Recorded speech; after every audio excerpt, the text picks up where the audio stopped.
Welcome to the Podfather podcast.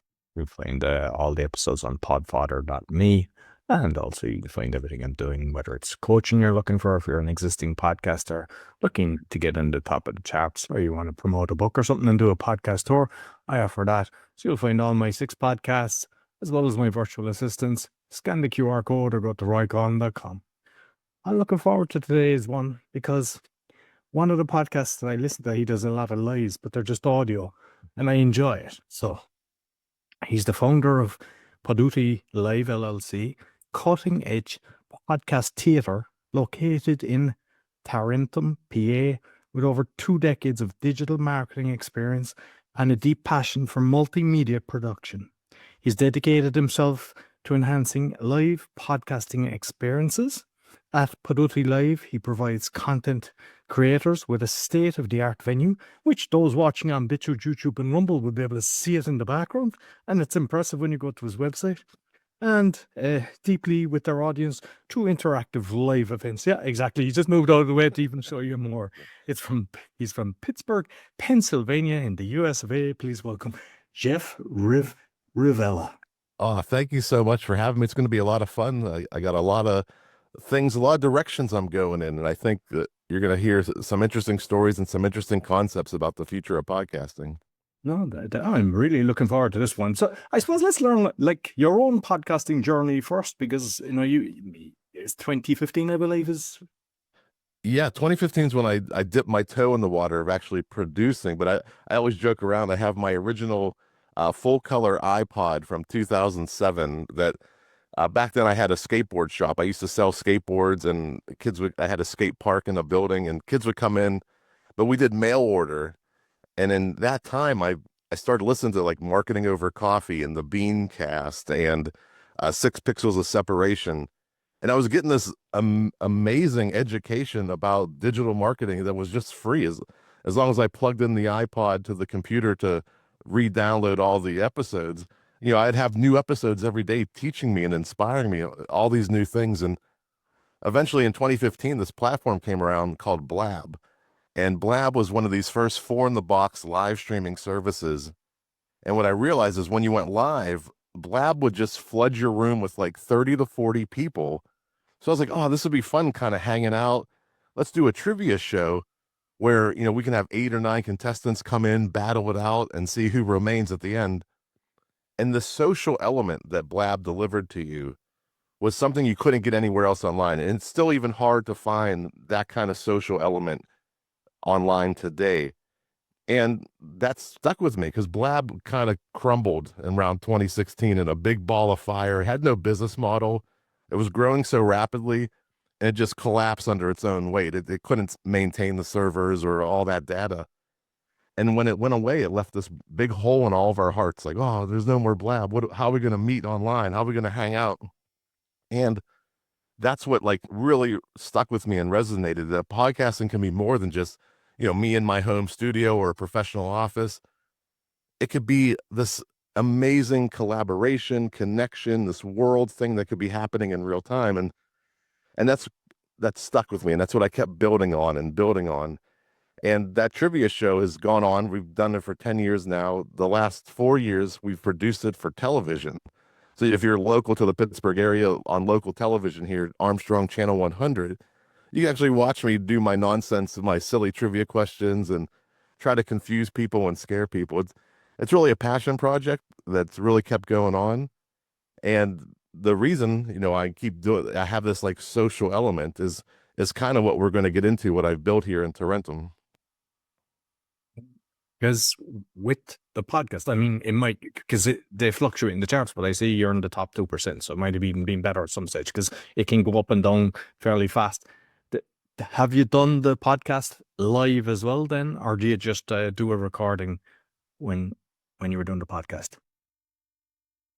Yeah, we do live appearances, and that kind of is also a catalyst. Like we would go to festivals and fairs and set up on the stage and fundraisers, and we would do these live shows in real time. And that's where you really start to see the interaction between the podcaster and the audience. Whenever you record an episode and release it as an MP3, pretty much the best feedback you're going to get is 1 week later when you look at your 7-day download totals. So there's not a whole lot of feedback coming in, through your podcast host. But when you're out in public and you're seeing people and the audience, they get to put a face to that voice that they hear all the time. They get to come up to you afterwards and thank you for the show, and maybe even thank you for a previous episode that made them laugh or got them through a tough time. You get this whole other level of connection with your audience when you do your show in front of other people. So with the cable company, they sponsor events, and we'll go out and we'll do live shows, live spots, and it's a lot of fun. And when you start to see that interaction, you can't help, it's contagious. Like, there's a whole nother layer to podcasting that you unlock when you start performing in front of people and you start doing your show and taking it out in the world. You get real-time feedback from the audience. So if you think you're funny, right, and the audience isn't laughing, well, there's some things you might want to work on. If you think you're inspiring people, but they're all on their phones, well, those are real signals that there's something in your show you might need to pivot, or that segment might not work on a stage the same way it works in your home theater. So all this it's a feedback loop when you're really in front of the audience, getting real-time information from them, and then you get to meet them too afterwards, shaking their hands, and you as a podcaster getting feedback on your show that you just did. That's an invaluable asset that you unlock when you do a live show. So, like at the start, we showed the background. I suppose, first of all, the name. How did the name come about? Well, it was 2020, like everybody. I was locked in home, and so I go to the website and I start. I knew I wanted to have, back then. I was doing event production, we were doing virtual and well, not physical, but virtual event production. And so I wanted to do something podcast related. And so I started typing in words, but every like pod word is already taken. I went something for podcasting. And then started thinking about, like, what's my mission?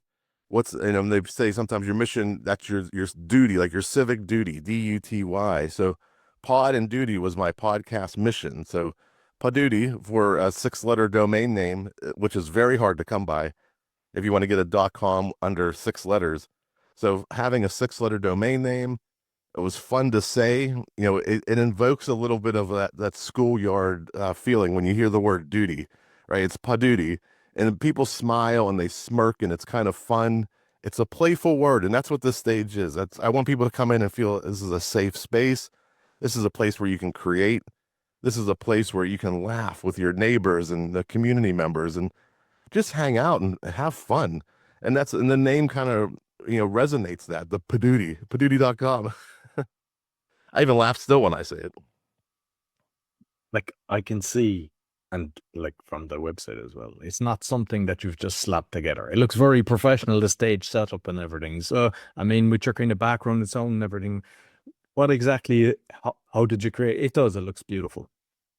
Well, thank you. And it is very pieced together, to be honest with you.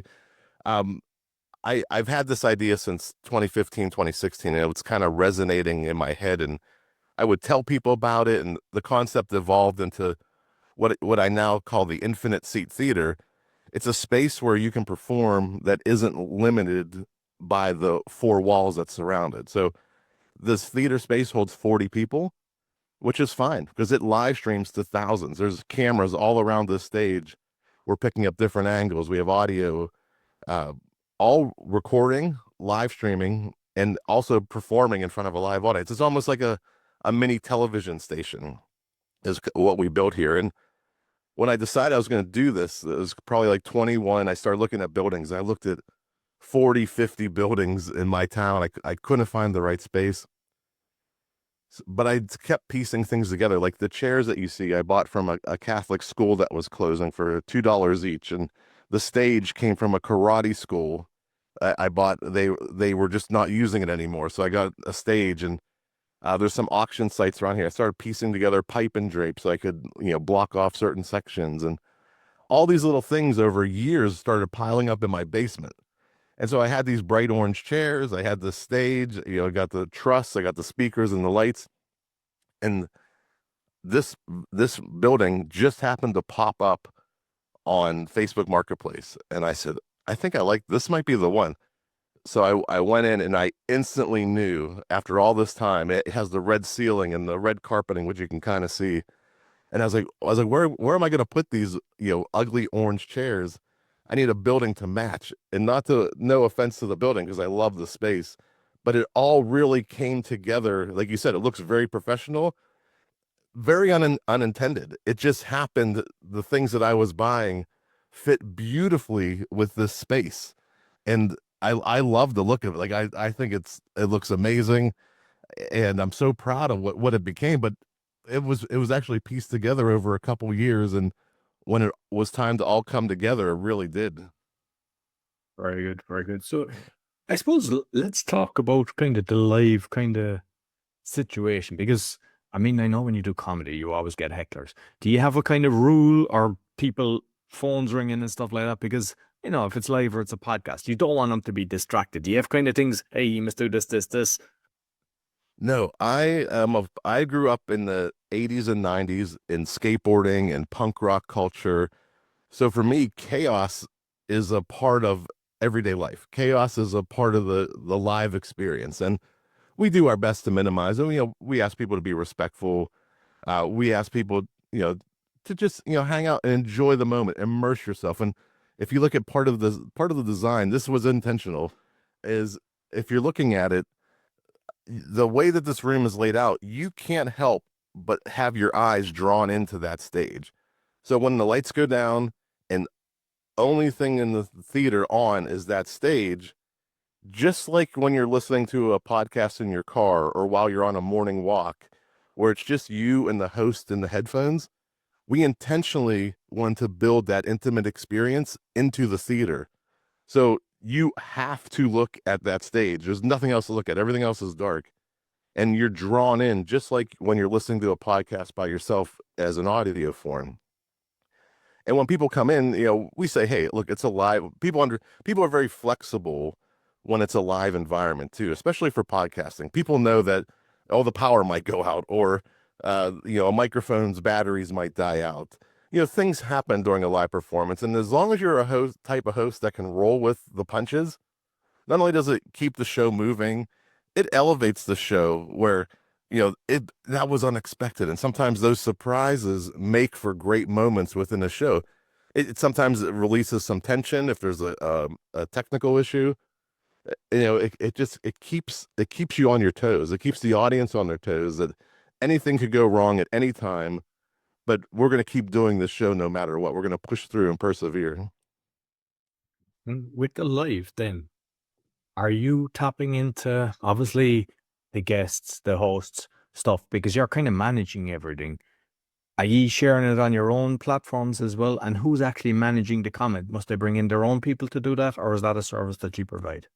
It's all turnkey. So if you came in and did your show, there's a little curtain over here. This is my control room over here. I'm behind the curtains off to the side of the stage. I'm producing.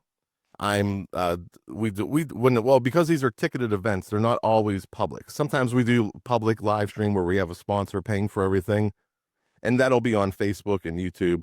But most times these are ticketed events, so it's a private link. You'd have to get the ticket to get the link to go watch the live show. So we do live stream it, and then part of what we do, and I'm really proud of, is we take zero ownership over the content. So if you came to the stage and we record it for you, we give you back the audio, the video, the different audio channels if we separate it, if you have a virtual guest. All that goes back to you. It's 100% your rights to distribute however you want to do. I always say, hey, if you want to let people know you're on the main stage at the Poduty Live Podcast Theater downtown Tarentum, tag us, tell people where you were here, but you don't have to. It should be super cool if you did.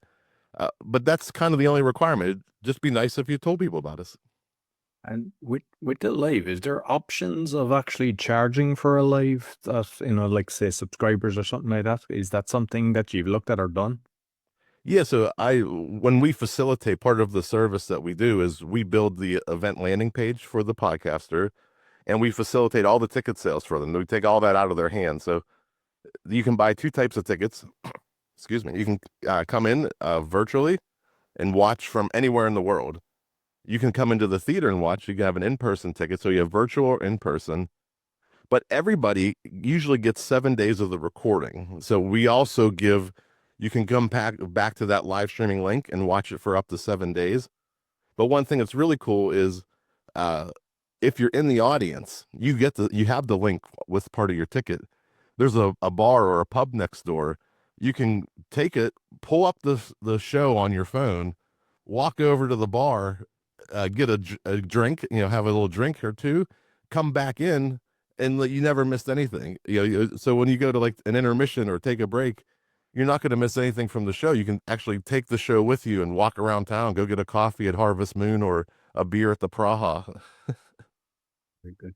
So, like the live stream, because I do StreamYard, we do a live, a few podcasters with international guests, usually on Thursdays, and I've looked at different streaming services. Which one do you use, and have you played with a few to find which one is better?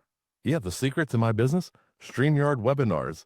I was using Hopin, and then Hopin got acquired by Ring Central and like quadrupled the rates. So that was a bummer. So, now StreamYard got acquired and doubled their rates. So I don't know, which one's getting better, but StreamYard with webinars is a great way to have a private, you have to have the link to register. You have to have the link to watch it. So yes, I understand that there's going to be some leakage. Somebody could share that link and anybody could watch. But at this point in the game, we're doing 50 to 100 people shows at max online. I'm not too worried about it. Once ever we get into thousands and thousands of people, that's something we will address about how do you control people when they have the link. The best we can do now is make it look like it's an exclusive private link, and you have to have the ticket to get it. Probably shouldn't be saying this on a podcast.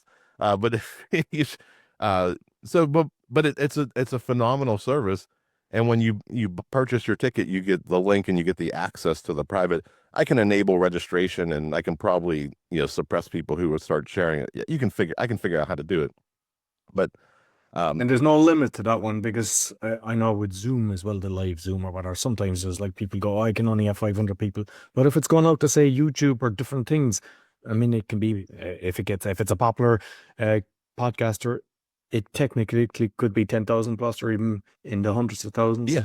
Yeah, I'm not limited by my little 40-seat theater. I can be as big as Madison Square Garden in New York City, or I have the same capacity with almost zero, if you're comparing, almost zero expenses. Like my expenses stay the same. I just have rent, gas, utilities, lights, garbage pickup. Like that's my expenses, whether I sell 40 in-person tickets or 1,000 virtual tickets.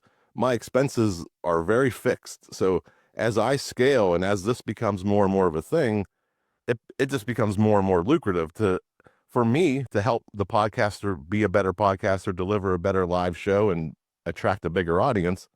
As they do that, that helps the theater grow and do better things, because we're helping everybody grow at the same time. Is it two revenue streams that you do? I know you do one a 50-50. I saw something like about a 70 turkeys, so you might explain how that works. Yeah, I love this. And podcasters, like, they hear it and they're like, what are you doing? Like, this seems a little bit, this is suspicious. But my goal with this place, because this is a new type of entertainment, people think of comedy clubs. They're like, oh, I want to go see a comedian, I go to a comedy club. Or I want to see a band, I go to a bar or a venue dedicated to listen to a band.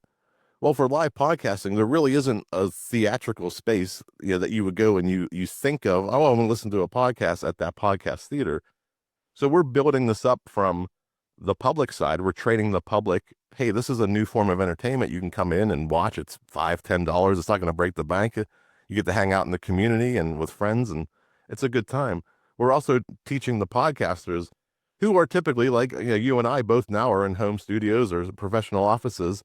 We're comfortable. I know I can come in here, turn the lights on. I sound pretty good. I got some things set up. It's great. We're used to doing this, right? This is safe and comfortable for us to perform in our houses or in home theaters or home studios. So I need to get podcasters out of that environment. So the way we structured the business model here is If you want to come in and do a show, that it's a handshake deal. There's no contract. I don't ask for a minimum amount of ticket sales. We'll build you that landing page and sell the tickets. I'll record and produce the event for you, give you back the recording.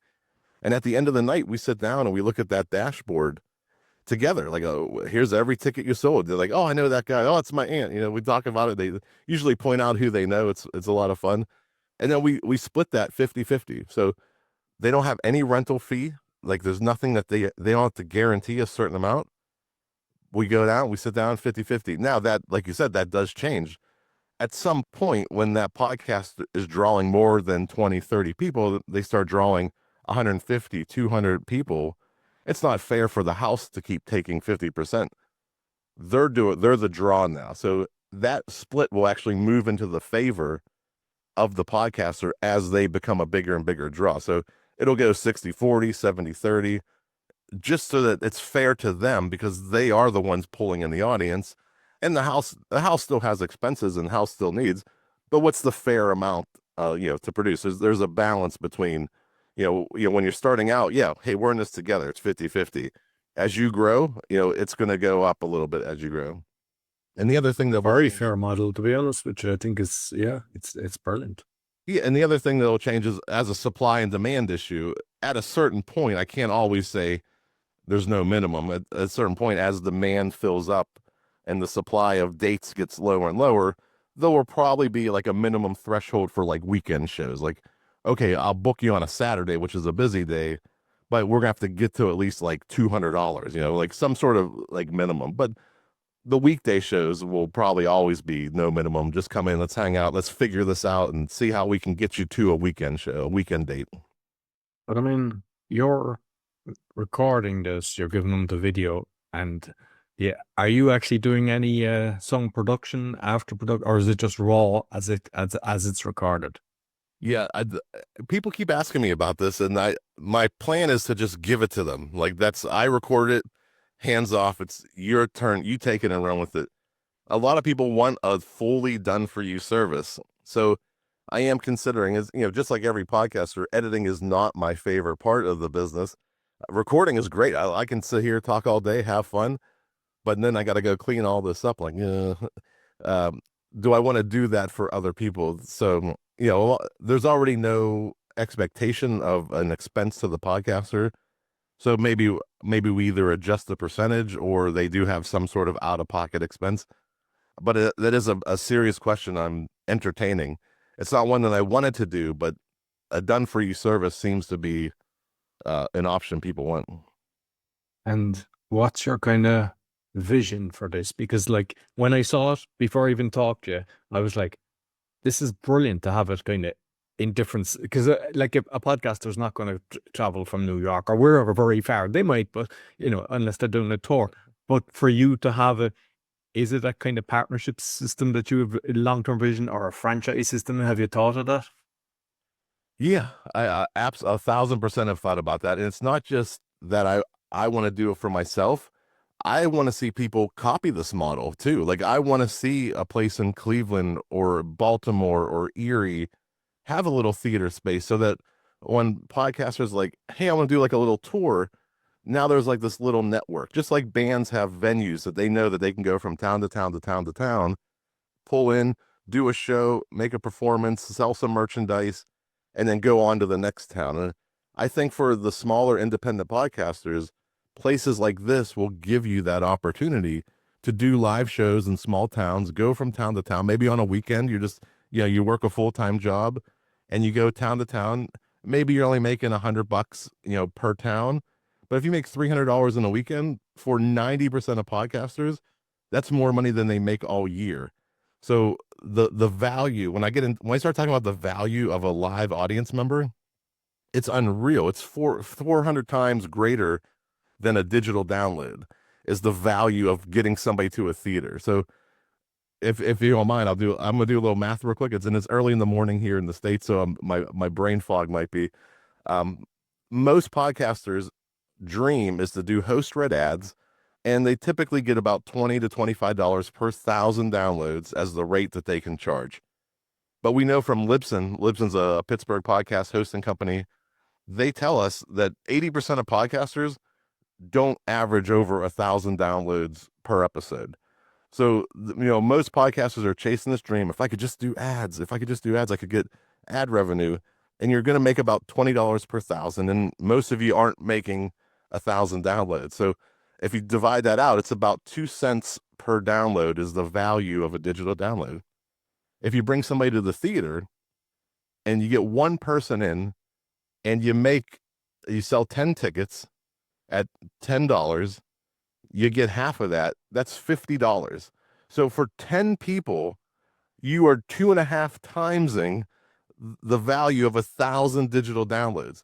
So if we start changing the perception of, what a podcast can be and who are you performing for, maybe we start looking at the value of who we're performing for.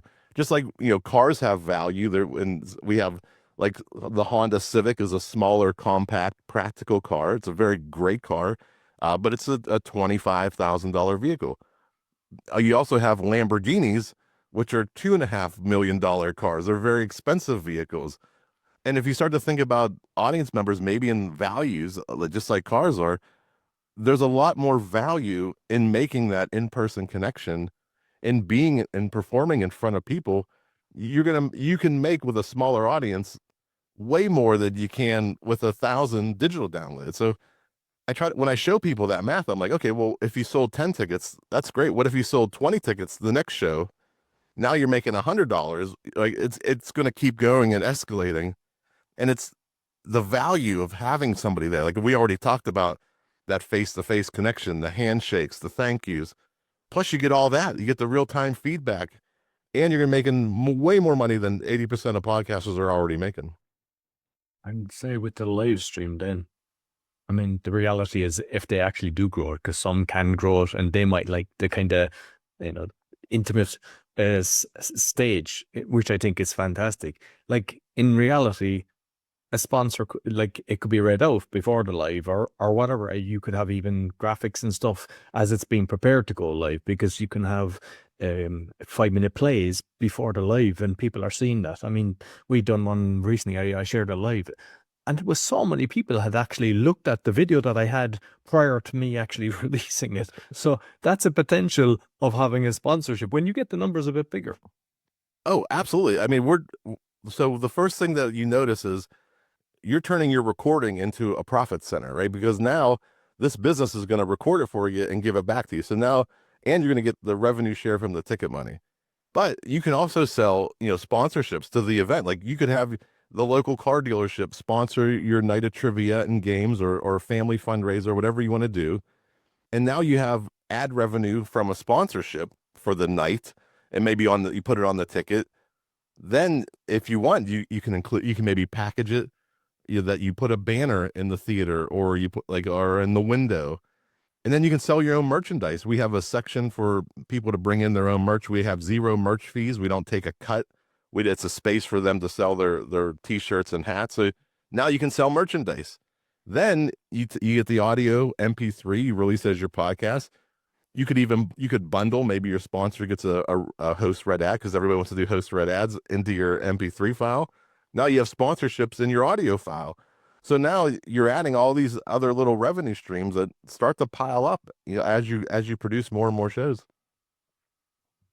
And just curious with, say, not the trivia one, but say a podcaster, because the ones I listen to Blind Boy, when he's doing it near the end, then he has the audience asking questions. Is that something that's actually happening in your place? Oh yeah, passable mics go around through the audience. We even have one audience camera that we can turn around and actually build like a station for Q&A, so that we can focus on just that one person asking the question. So yeah, fully passable mics. And so then if you're on stage and the people in front of you are asking you questions, the people watching at home can actually be typing in questions that we can pull up on those TVs actually behind the curtains there. There's a big 72-inch TV. But you can also have virtual guests. So you could be on stage, maybe your co-host is there, and you say, hey, our guest tonight is in Texas, USA. And they pull that person up on stage. So now 2 people in Tarentum, 1 person in Texas, people watching from around the world, performing to an audience of 40 people. It's almost like this portal to the world where Now you've gone on there, like almost like that room in Star Trek where they beam people up and down from the spaceship. Really, that's what this portal is. It's you're connecting and you're immersed with virtual guests, virtual people watching, and people in the theater. And the people in the theater are asking questions. They're answering them out. It's going out to the live stream. The people watching the live stream are asking questions, and you can even pull those people up on stage too. Have them, virtually ask a question on the main stage. We can share the link with the backstage link with StreamYard. We can bring them up on stage to interact with everybody too. So it's fully interactive, fully immersive experience.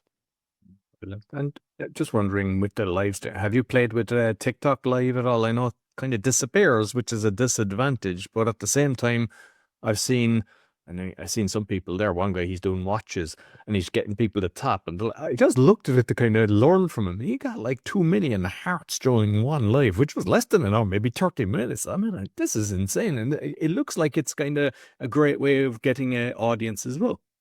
Yeah, these cameras that I have right here, they have landscape and portrait settings.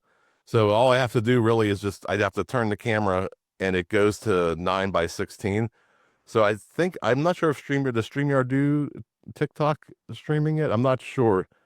But the cameras have the capability to shoot both 16:9 and 9:16. So it's an option. It's something, thinking about for right now. We're just, the main focus is on the in-person and the virtual as a private. Do you have, because I've seen some of the podcasters, they've got the device where they've got all the sounds. Is that something that you have, or have you looked into that?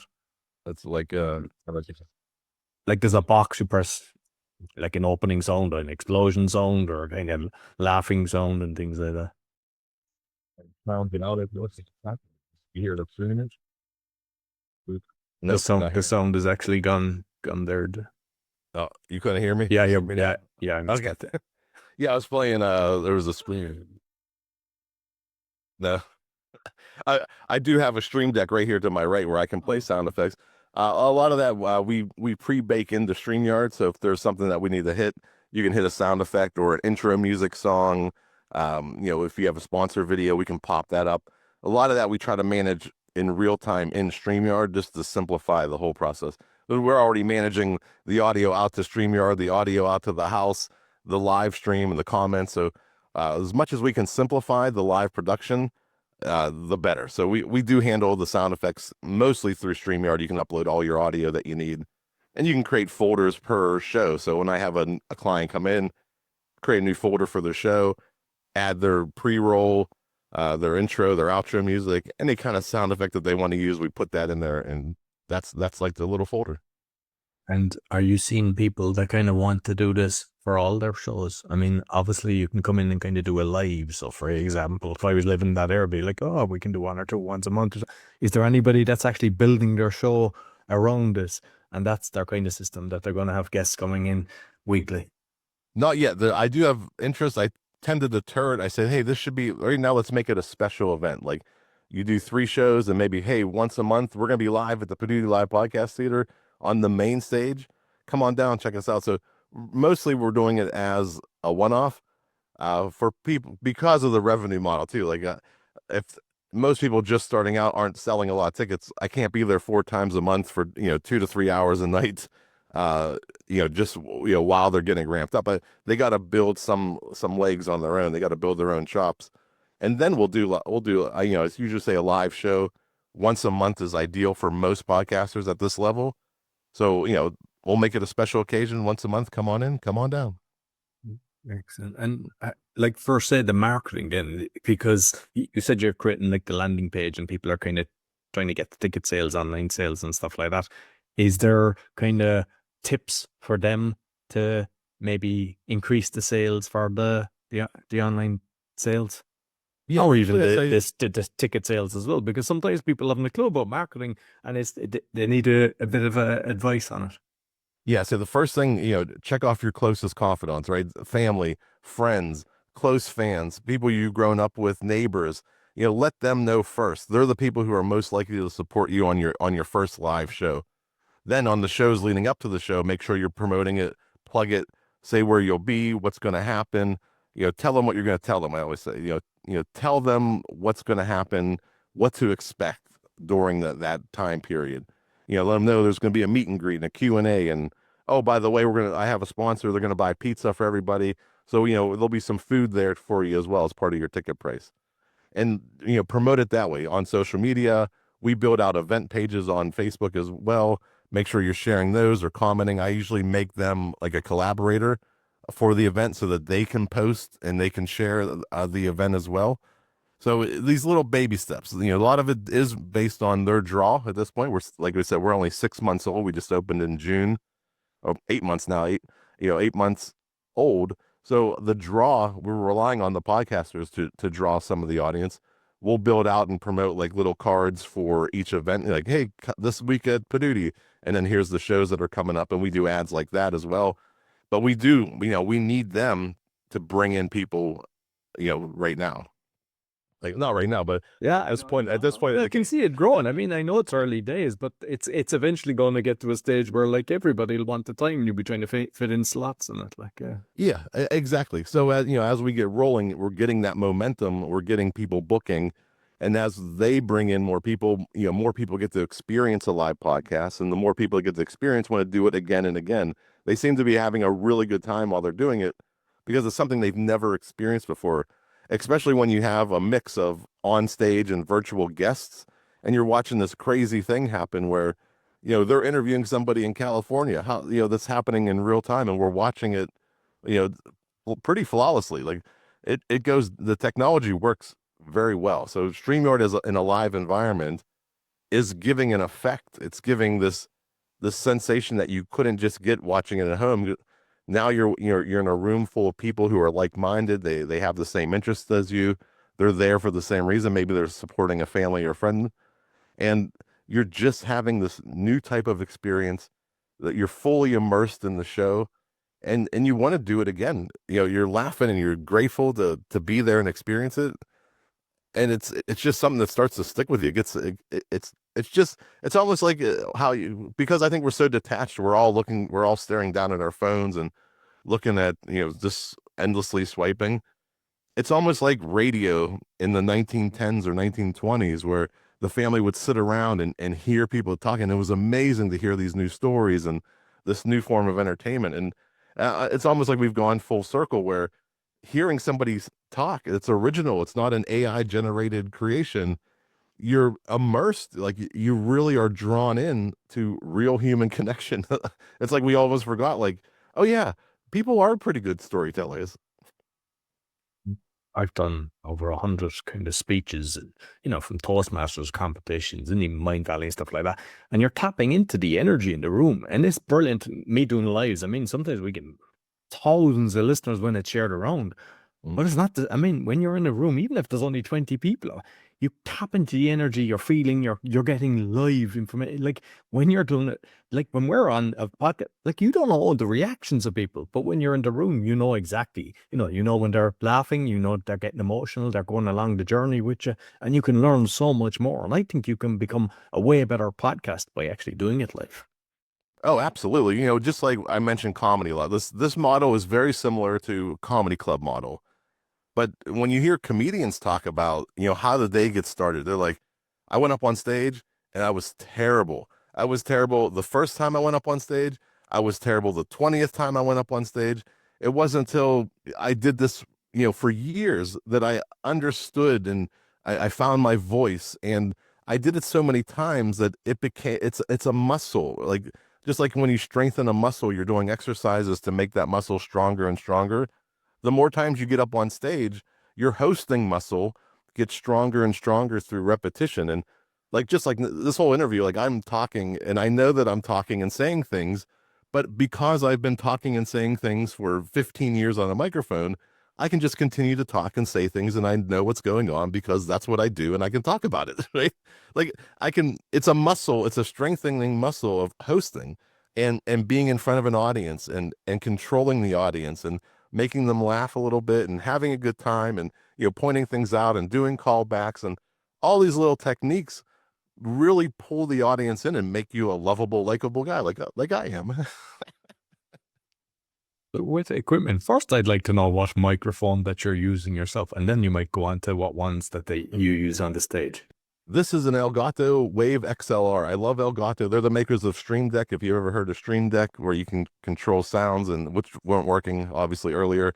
But it's a Wave XLR. It has a little docking station, and I get so many compliments on this microphone. So uh, it makes me feel like, oh, maybe my voice is really good. Like I have a great voice, but I think it's the microphone. I'm gonna go with it's the microphone.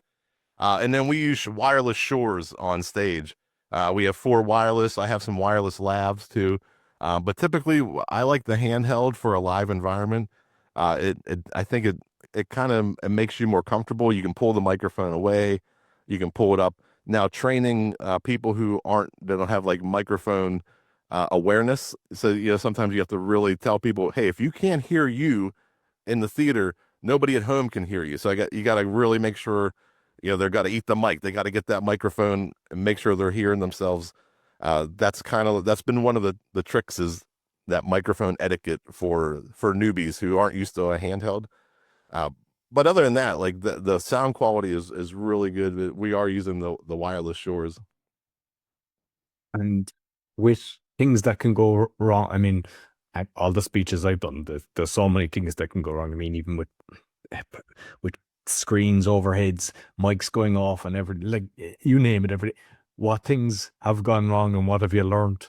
I mean, I know it's early days. It's like, say, 8 months, as you mentioned, but what's the journey been so far? Yeah, 2 things. One is I'm pretty frugal about batteries, because you go through so many batteries in a live environment that if I only had a microphone on for like an hour at a previous show, I sometimes let those batteries ride, and 9 times out of 10 they probably die the next show. So I have to go up on stage and replace the batteries. But the other thing I realized early on was, while I've been thinking about this for 7 years, no one else has. No one else thought about, like, oh, mate, what can we do this weekend? Let's go see a live podcast. And podcasters weren't really thinking about it. So when I launched, we launched during some festival, and we had people coming in. I gave like 40, 50 tours of the theater. It was a lot of fun. Uh, but that interest like waned really quickly. And because I thought, like, okay, and I also built in what we call a runway, so that I would have 9 months to a year of, like, if this goes horribly wrong, I need 9 months to a year to cover all my expenses. Like, I don't know how this is going to be. So after that initial opening, we had great feedback. We were getting press. I'm on the cover of a magazine in the local area, and everybody's talking about this. And then right around like September, when people went back to school, it started to nosedive. Like the interest waned really quick. I'm reaching out. I have a spreadsheet of Pittsburgh podcasters I've been emailing and talking to through Facebook, and wasn't getting much traction. And then just 120 days ago, 4 months ago, we started what's called these meetups. I was like, I got to figure out how to get people in here. And so we did the Pittsburgh podcast meetup, and then tomorrow we're doing the global podcast meetup. And this is bringing people into the theater. And my goal was to get 30 to 40 people in. I joked about buying pizza earlier, but I do buy pizza and drinks for everybody. They come in. I tell them what this space is. I tell them how to use it, and then we spend an hour and a half answering their most pressing podcasting questions. And from those events, I'm spinning out 3 to 4 podcasters who are doing live shows. So that in the last 4 months has really changed the momentum and the trajectory of this theater. People are coming in, they're meeting other podcasters, they're exchanging information, they're giving business cards, and how can we work together? And they're collaborating, but then they're also getting the confidence to approach me. And 3 to 4 of them are booking live shows now afterwards. So that's been a complete game changer for the business. So getting people to this level, I mentioned earlier, we're training not only the public, but we're training podcasters. How do we, podcasters, how do you take your show to the stage? The public, how do you do this as a form of entertainment? So we're tackling this on 2 sides, and then it's going to take some momentum to get that really going. And in the last 4 months, we've really got that momentum going now. And is there any events that happen in your area? Podcasting events? We're trying to do one with Podfest. We had one booked prior to the year. It was called they're doing these Podfest pod tours. So that's a pretty big podcast event, but they're doing smaller meetups all throughout the year, and that's kind of like why I started doing it. Is like if we couldn't do that one in 2024, I'm gonna do my own, and it's been a real big catalyst. So if I can get them, which we're planning for spring of 2025, I think that'll be a big help too. Having the pod tour will be the Pittsburgh stop. So you just reminded me, I got to reach out to Wendy. It's just funny. I mean, like, I think I look forward to seeing that in a lot more cities and around the world. But your own journey of, like, say, podcasting, because you're podcasting a lot. What tips could you give those that are existing podcasters or those that aspire to start a podcast? Yeah, I have a quote from Bon Jovi. I don't know if you remember Bon Jovi from the 80s and 90s. During an interview, he said all of his hit songs were great because it got to the point. They got to the chorus. And he would say his motto for writing songs was, don't bore us, get to the chorus.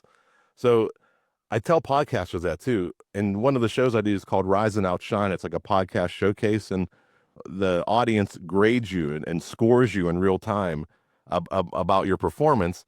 And one of the things that we grade on is, does the content match expectation? And so many podcasters are like, oh, I do a show, it's about medieval ghosts that have come back to New York City, or some sort of ghost hunting show. But they spend the first 30 minutes talking about their trip to the grocery store and their kid's soccer game. And so the content isn't matching the experience. I signed up to watch this for some reason. I want to know more about medieval ghosts, but you didn't deliver for 30 minutes. I had to hear about Frosted Flakes on sale at your local grocery store. So don't bore us. Get to the good.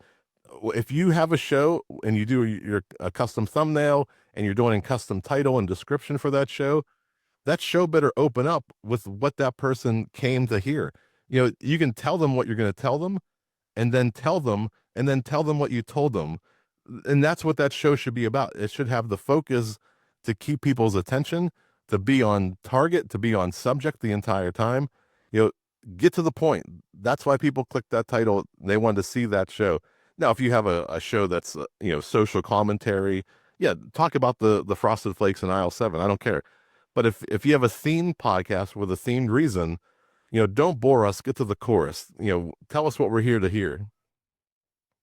Yeah, I totally agree with you on that. And the same with books. I mean, sometimes I'm reading a book and I'm like, that could be compressed into 20 pages. Like, you just give so much waffle. And there are so many people, as you say, podcasting. And like, you get one chance, really. And people have to realize that. Like, sometimes people come in and they just test it.